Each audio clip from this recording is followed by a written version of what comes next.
Hello అండి. నమస్తే. నేను మీ దేవిని. Welcome back to Devi's life channel.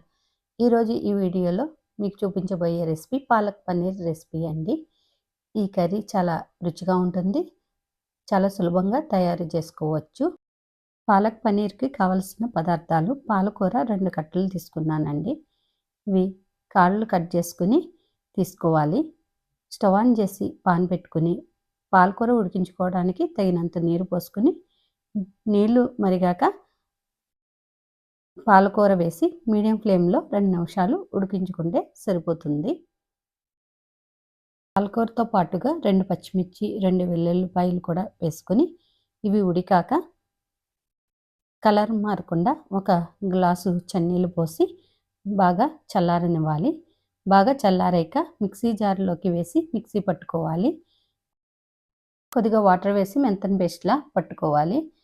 ఇప్పుడు వేరొక మిక్సీ జార్‌లో ఒక 10 జీడిపప్పుల్ని వేసి వీటిని కూడా వాటర్ వేసి మెత్తగా పట్టుకోవాలి.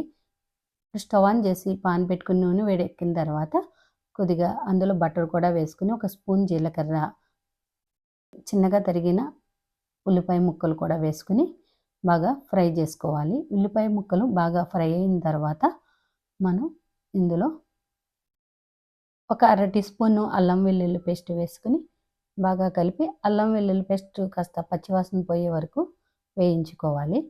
ఇందులో ముందుగా పట్టుకున్న ఒక టమాటాను పేస్ట్‌ని కూడా వేసుకొని అర టీ స్పూన్ పసుపు, తగినంత కారము, ఒక టీ స్పూను ధనియాలు, జీలకర్ర పొడి వేసుకొని కలుపుకొని ఒక 2 నిమిషాల పాటు ఉడికించుకోవాలి. ఇవి ఉడికేలోపు మనం ఇక్కడ నేను 200 గ్రాముల వరకు పన్నీర్ తీసుకున్నాను. వేరొక పాన్ పెట్టుకుని కొద్దిగా బటర్ వేసుకుని ఈ పన్నీర్ ముక్కల్ని మనం వేయించుకోవాలి. పన్నీర్ ముక్కలు మనం డైరెక్ట్‌గా కూడా కూరలో వేసుకోవచ్చండి. పన్నీర్ ముక్కలు వేగిన తర్వాత స్టవ్ ఆఫ్ చేసుకోవాలి. మిక్సీ పట్టిన పాలకూర పేస్టు వేసి ఉడికించుకోవాలి. ఇవి పచ్చివాసన పోయే వరకు ఉడికించుకోవాలి. పెట్టి ఒక 3 నిమిషాల వరకు ఉడికించుకున్న తర్వాత మనం దీనిలో ఫ్రై చేసి పెట్టుకున్న పన్నీర్ ముక్కలు కూడా వేసుకోవాలి. ఈ పన్నీర్ ముక్కలు వేసుకుని బాగా కలుపుకోవాలి. గ్రేవీ కోసం పట్టుకున్న జీడిపప్పు పేస్ట్ కూడా వేసుకొని మనం కొద్దిగా తగినంత ఉప్పు కూడా వేసుకుని కొద్దిగా వాటర్ వేసుకొని ఒక 2 నిమిషాల పాటు ఉడికించుకోవాలి. చివరగా కసూరి మేతి కూడా వేసుకొని కలుపుకోవాలి.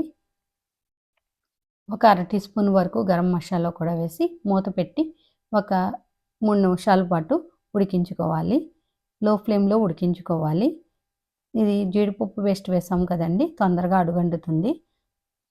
చివరగా మనం ఒక టీ స్పూన్ వరకు పాల మీద వేసుకొని కలుపుకొని స్టవ్ ఆఫ్ చేసుకోవాలి. ఇది అన్నంలోకైనా, చపాతీలోకైనా, బిర్యానీలోకైనా చాలా బాగుంటుందండి పాలక్ పన్నీర్ కర్రీ. ఇంతేనండి. ఈ వీడియో నచ్చినట్లయితే please like, share and subscribe to my channel. Thanks for watching.